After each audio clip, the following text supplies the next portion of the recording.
So, we're coming towards the end of therapy now. It's our last couple of sessions. So I was just wondering, what do you feel would be a good way to spend this time that we've got now? Well, I guess it might make sense to like maybe go over things that we've done and so I can remember it. Yeah, I think that's a brilliant idea, definitely. Yeah, so have a bit of a recap on things that we've done kind of through the duration of therapy, and maybe have a think about what's been helpful or what's been less helpful, and maybe write some stuff down so I don't want to forget it. Brilliant. Yeah, I think that sounds great.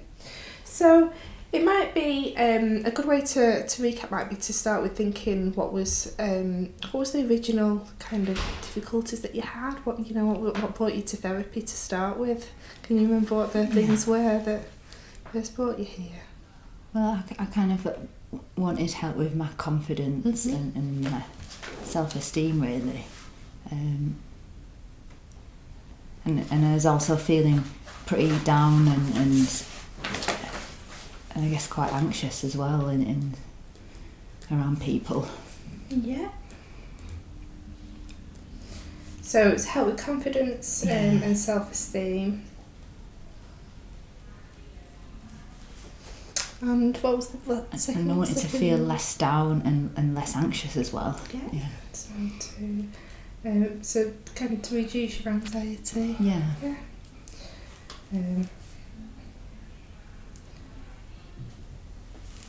And to feel less down, you're feeling quite down at the time when the mood was fairly low. Yeah, I was pretty depressed. Yeah. Okay.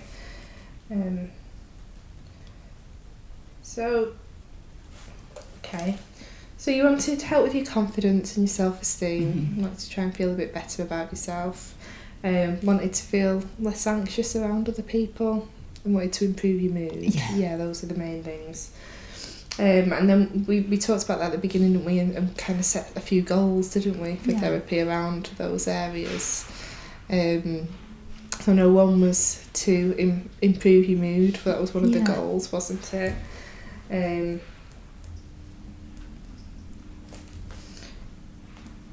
I think we rated it at the time, didn't we? I think like I wanted my kind of depression to be less bad, so I think it was about, I would have said it was about 75, but I think I just wanted it to come down, even if it just came down to 50 or something. Yeah, I think that's right. I think we had it here somewhere, so I think you're right, 75, so 75%, and I remember saying that, so if you could just bring it down to 50%, that would help. Okay. We did something similar with the anxiety, didn't we? I think we rated that as well, how bad it was at the beginning. That was like 80. Yeah. And then I kind of wanted that down to about 40. Okay. Bring that down to 40%. And when we were talking about the confidence and the self-esteem, I think it was kind of how you're feeling about yourself at the time. You're feeling a bit down on yourself. I just like I rated my self-esteem at about 1 or 2 out of 10. I just wanted to feel okay, so just like in the middle, like 5 or... Yeah, okay. Yeah.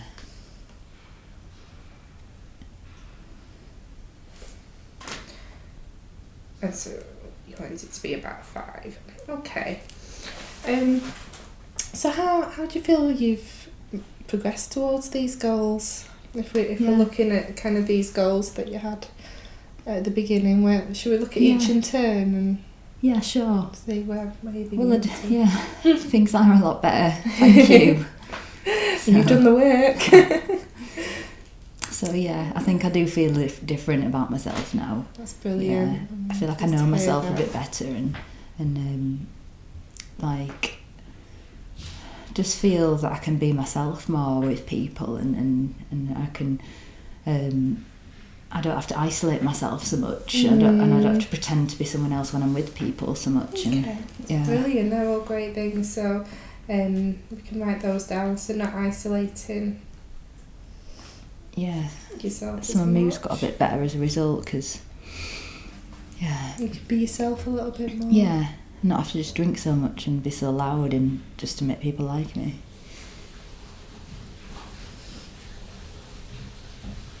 Brilliant. So, how would you rate your mood now on that scale of 0 to 100? I'd say my depression's down to about 30. No, that's Yeah, excellent. I just get low sometimes, but not like only like not as much basically. Yeah. That's excellent. I think it's natural to get a bit low sometimes. Absolutely, yeah, perfectly natural. Everybody does. And everyone's mood fluctuates from time to time as well. That's great. And how about your anxiety? How would you rate that now? I'd say that's come down to about 30 as well. Excellent. Yeah. And what about your self-esteem? So that was on that 0 to 10 scale and you rated that. Yeah, I'd give it about 6. Yeah, I reckon. That's fantastic. So what do you make of that when you look at kind of what you've achieved, where you've got to compared to where you wanted to be? It's funny seeing it all written down because you sometimes forget, don't you, how bad it was at the start, and then like beat my goals basically. Yeah. So really well. Excellent. It's always nice to see. Yeah.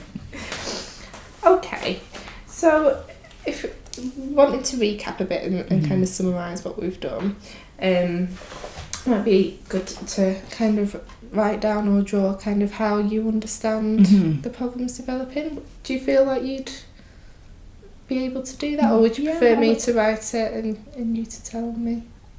I reckon I could have a go. I've done it before, haven't I? Yeah. So can you remember, it's like the kind of the thoughts, feelings and behaviours. Yeah, I remember that one. Yeah. So I guess what...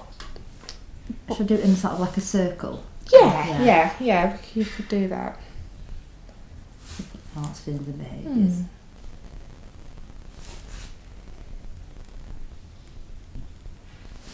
I think you'd already just mentioned a few of the behaviours that you were doing at the time that you don't do anymore. So one of them was the drinking. So I'd either sort of isolate myself, but if I did go out, so if I isolate myself, if I did go out I would drink and I would pretend to be like the life and soul. Yeah. Drink and act life and soul. Kind of trying to put that front on.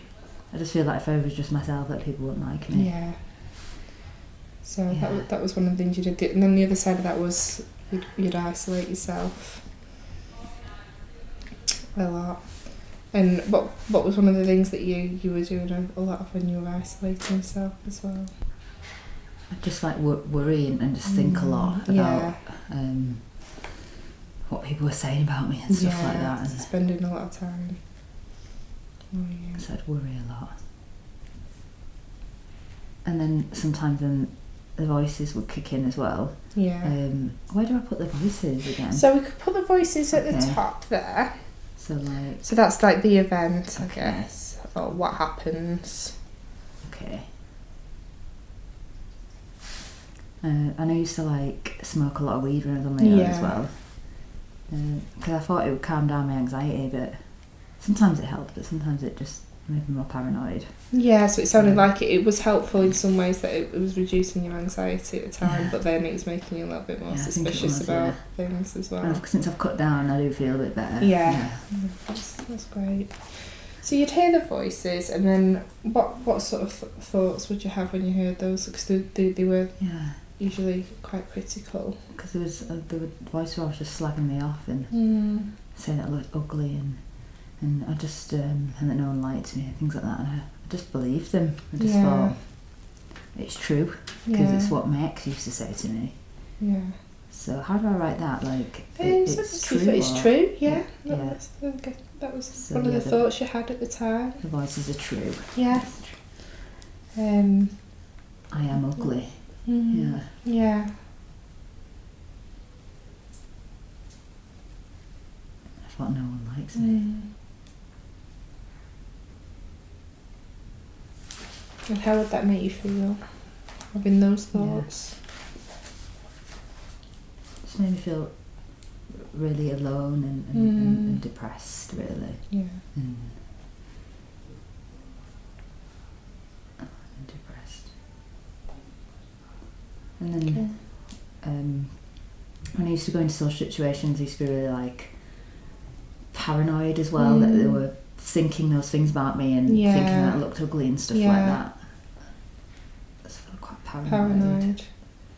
And when you were thinking that nobody likes you, or that, or if it was before you go into something, you thought no one's going to like me, how was that making you feel?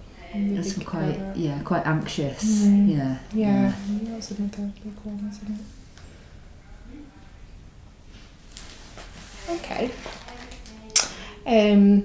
So I guess we did quite a few things, didn't we, to work on some of those thoughts and some of those behaviours that you had at the time. We've done a few things through therapy, and we can talk about them a little bit more as well. I guess just before we do that, sorry, were you just going to? Do we do the marrows on? Yeah, absolutely. So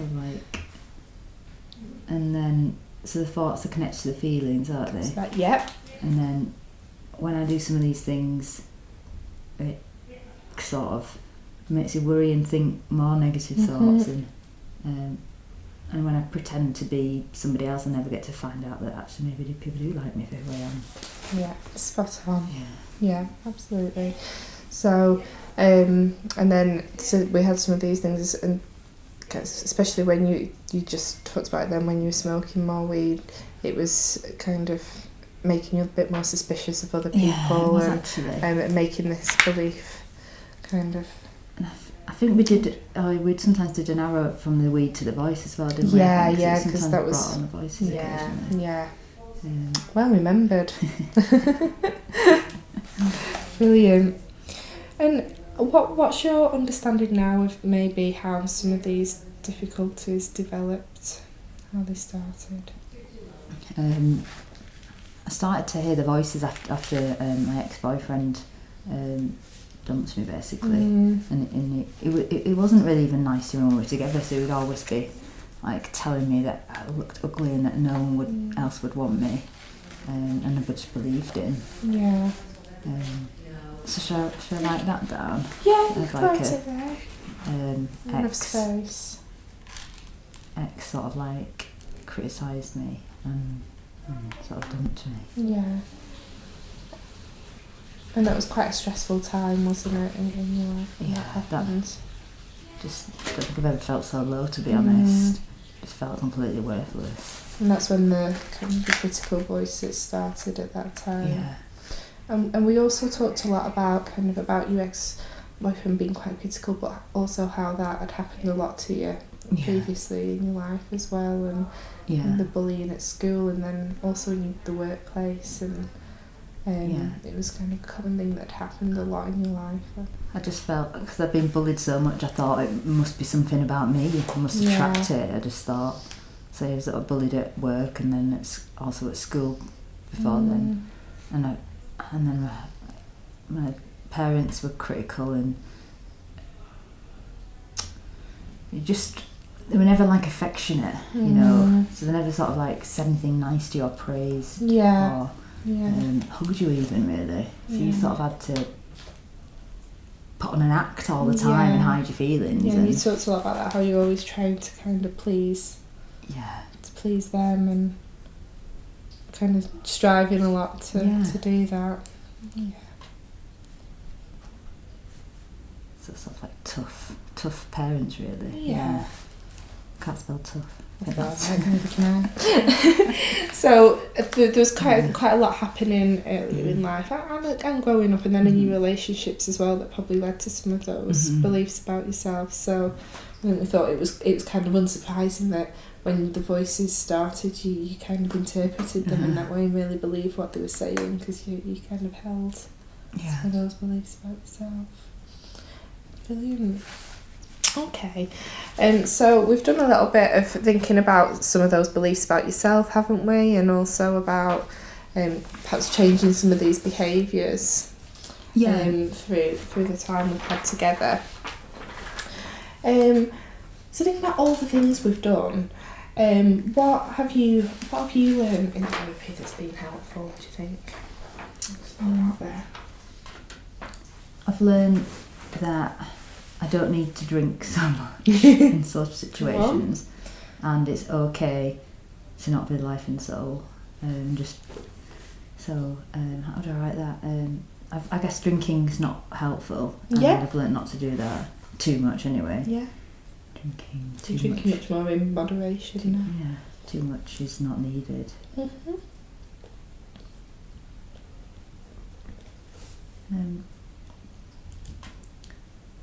I guess. It's the thing about not needing to put on that it's okay to be myself. Yeah, that's great. Let's write it down.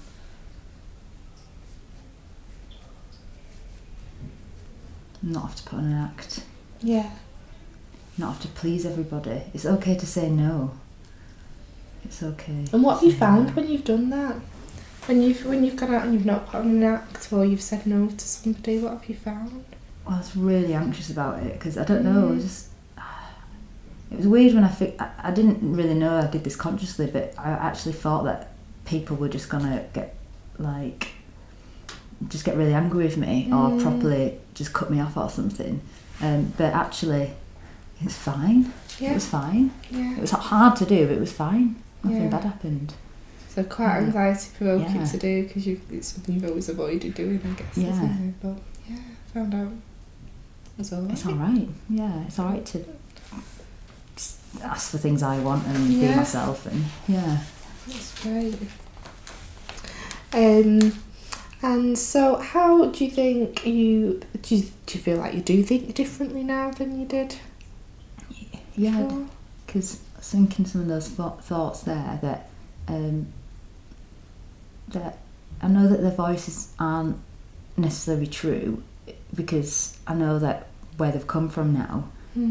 So it's like it's just the stuff that people have said to me in the past, but they were bullies basically, and it's not necessarily a fact. Yeah.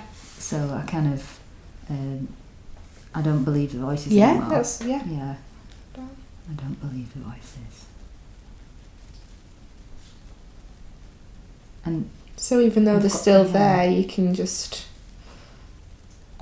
not believe them anymore. Take it with a pinch of salt. Yeah. And the less stressed I am as well, I've got a bit better anyway. Yeah. So they're not actually there as much. It's got better anymore. What are the other thoughts I've written down? People go back to these thoughts, So the other ones were about feeling like you were ugly and that no one likes you. I found that people do like me. Yeah. Like, it was really embarrassing to have to do that survey. Yeah.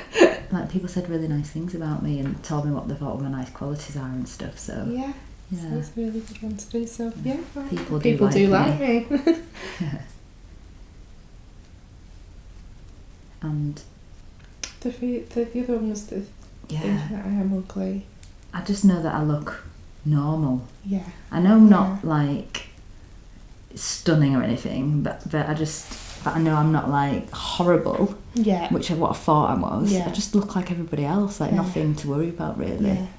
So I think some of those videos helped, and some of them surveys with the pictures, even though that was embarrassing as well.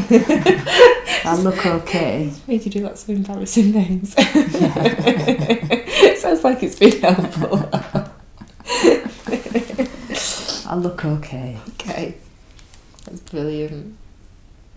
So what do you think you do differently now? I think you've already talked to a couple, so you said you drink less, so I guess that's one thing. I drink less. Yeah.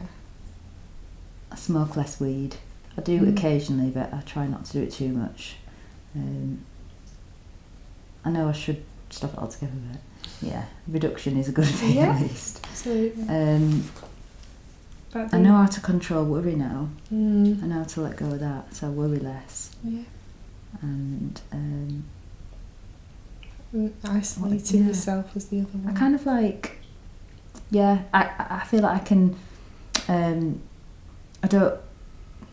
I can choose to be sociable if I want to, but I can also say no if I don't want to, rather than have to just isolate myself all the time. So I can sort of hide less. Yeah. Excellent.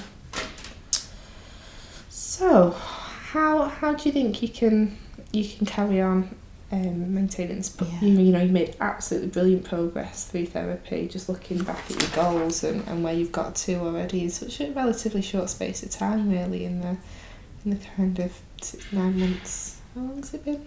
Nearly 9 months, hasn't it, that we've been seeing each other? But you've made massive progress in that time. How do you think you can carry on and maintain that now?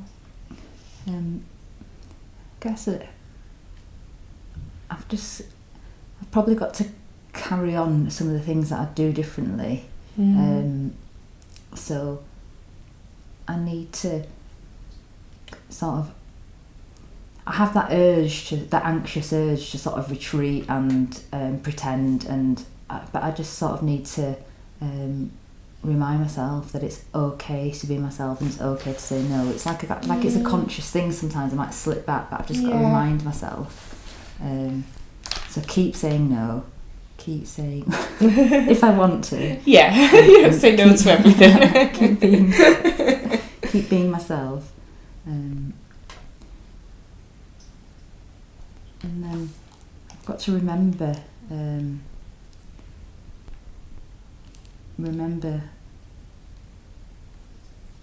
that I think just remember what I've learned. Remember when I start to get paranoid, that what I've found out is that I do look okay.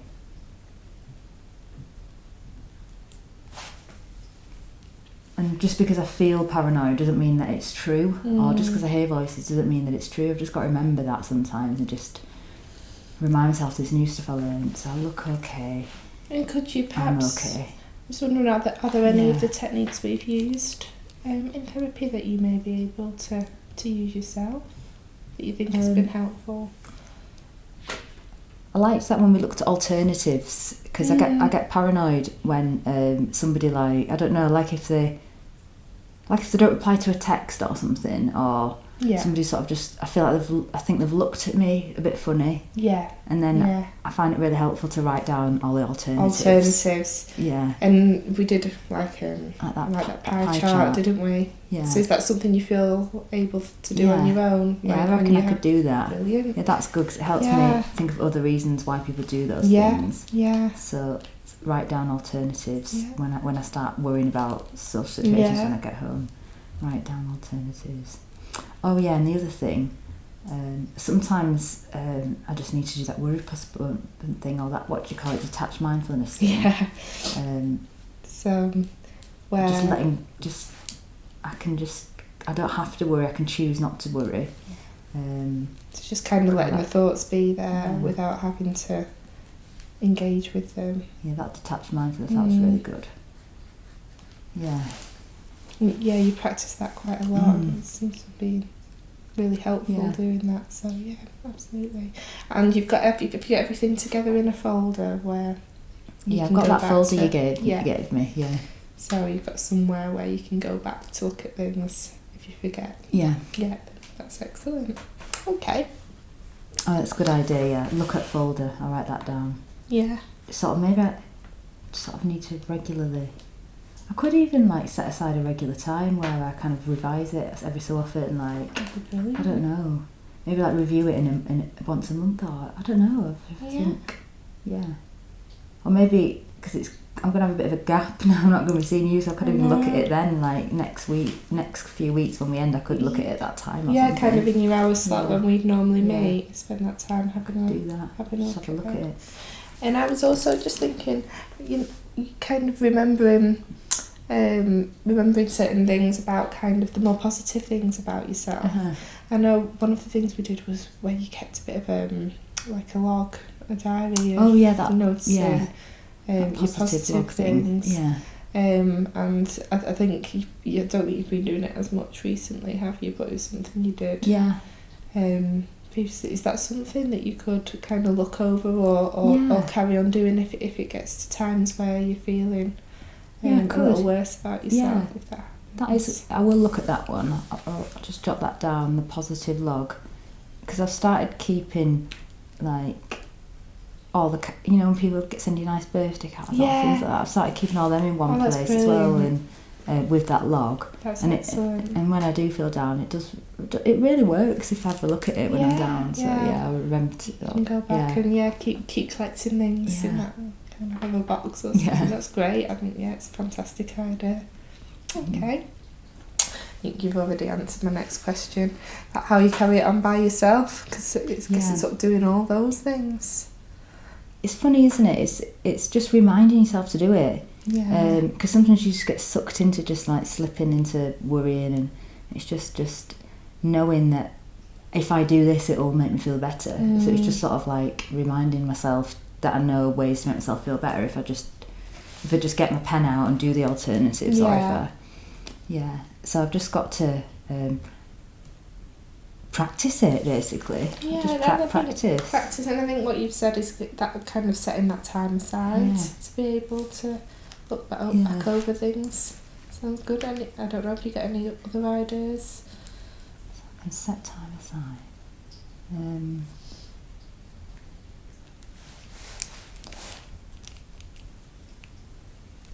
Don't know. Have you got any other ideas? I don't know. I can't think of anything else. Set time aside. I guess the only other thing I thought of is kind of. Do you remember when you were going out the first time when we did an experiment where you went somewhere and you used them prompt cards to remind yourself of things? Because that reminds me. Something like that might help. So if I just look at them cards that I've got in my wallet. Look at the prompt cards in my wallet. Yeah, that will remind me. Yeah, I could look at them like before I go into a social situation and remember to keep doing that. Yeah, and you don't always need to do that. But I guess if they're there. And one of them I've written, drink less. Drink less. Remind yourself. Do you feel like you'd like to set yourself any other goals moving forward for the future? Any goals for yourself? Well, I think I want to get back into work again. I feel like that's my goal for the future. Yeah. That after the bullying stuff, I just got really anxious about going back to work, but I feel like I'm ready, and I'm in touch with like this back to work thing. So that's my goal. As I want to work get again. Back really. To work. Yeah. Great goal. And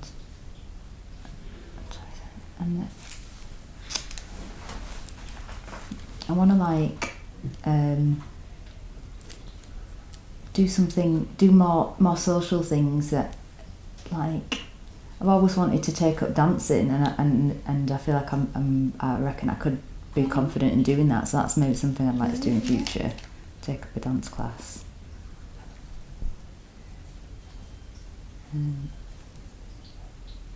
Have you started looking into that at all? Yeah, I guess I know that there's like a beginner's salsa class that somebody who I knew, their friend, teaches it, so I thought I could give that a try, potentially. And I guess I feel a bit embarrassed about this, but I guess one of my long-term goals is to kind of have a relationship and have children and all those kinds of things. There's nothing silly about that at all. I guess that's just what I want for myself. Yeah, have a relationship and, you know, just have a normal life, really. That's what a lot of people want. There's nothing silly about that at all. And just be happy. Brilliant. Sound like very good goals to have for the future. Okay. So should we just turn this over? Is that okay?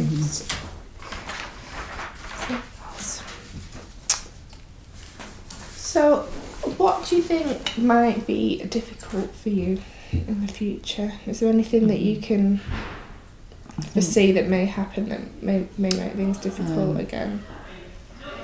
I think if I have another relationship breakup, because some relationships, you can start dating somebody and it can sort of go wrong, can't it? You just don't know until you can date someone and then you get a few rejections, don't you? And so I think that might be hard. So sort of relationship rejection. Yeah. Yeah, I think that will hit me hard. Yeah. What do you think you could do if that was to happen? I could think of, instead of just blaming myself and thinking it's me, and I could think of just try and just think about it differently, using some of the techniques we've used and talk to people about it instead of isolating myself and just smoking loads of weed. So I guess just talking about it. Talk about it. Look at, when I get all those negative thoughts about myself thinking it's me, look at sort of evidence for and against those things, and maybe look at alternatives. You know, it might not be just me, there's other reasons why things don't work sometimes. It might not be all my fault. And maybe not isolate self, keep social contacts, not isolate self, basically, because that makes you really depressed, and not like stay in bed and stuff like that. And what sort of things do you think you would notice happening if things were starting to get difficult? Do you think you'd notice anything different about yourself? My sleep starts to go funny, so that's a warning sign. So I find myself just not being at sleep at night because I'm worrying all the time, and then just wanting to sleep really late in the day. So sleep is a warning sign for me, and then my appetite goes as well. So you notice those things, and you just feeling more anxious and low, basically. You notice those feelings. And then maybe my voices might get bad as well. That might be a warning sign. And then voices get worse, and I start getting really paranoid then. How about the things that you have done in the past when that's happened? I think if I notice myself drinking more and smoking more, then that would be a sign that I'm having a difficult time, really. So they're all things that you can watch out for.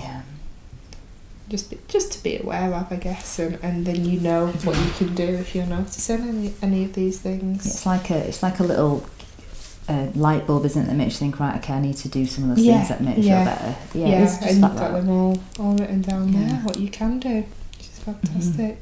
And who do you think could help you if you needed any help at that time? My care coordinator, I guess.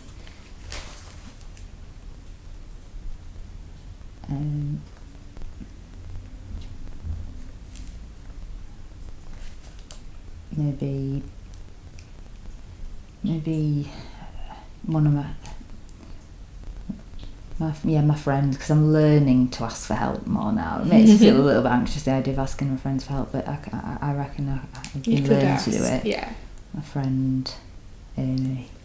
I was going to say you've got one friend, haven't you, in particular that you she's stuck by me since school, really. That's excellent. Anyone else? I know that, like, you can see your GP, can't you, as well? If you can't get in touch with care coordinator. That's great. So you've got a few people that you can turn to and ask for help. And it looks like a lot of things that you feel like you could do yourself as well if things got more difficult. Okay. And have you got any statements that you could remember for the future to say to yourself? I'm okay. I'm okay as a person. Yeah. You know. Yeah, that's great.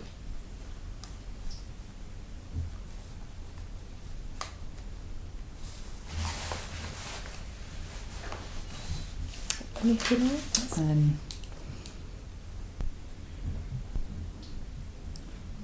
Thoughts are not facts. It's a great one.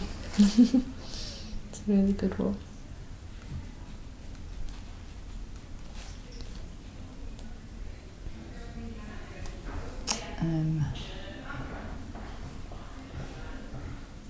And if I don't avoid, I'll feel better, even though it makes me scared. If I like do stuff, I don't know how to phrase that. Like the more I do, the better I feel, or something like that. Is it almost kind of like facing your fears? Yeah, that's it. Yeah, I was going to say that actually. Yeah, facing my fears helps. Because your urge is to run away, isn't it? But if you face it, you can feel better. So I'm okay as a person. My thoughts are not back, so facing my fears helps. Brilliant. And do you feel confident enough to be able to put these things in place and use some of these strategies? Do you feel? Yeah, I mean, I feel like I'm. It's a little scary to end, but I feel like I'm ready, and I feel like I can practice this because I've been practicing it already. Yeah, so, yeah. No, that's and great. I feel like in some ways it'd be nice to have an hour free, and then I could do a dance class. So there's good things about things ending as well. It frees up a bit more time for you, and absolutely, because then you want to pursue those other goals that you've got, and rightly so. That's great. So would it be helpful if I take this away and type it up, and so you can add it to your file? Yeah, that'd be lovely. Yeah, cheers. For next week. Yeah, thank you. Would that be okay? Brilliant. Okay. Okay. Thank you.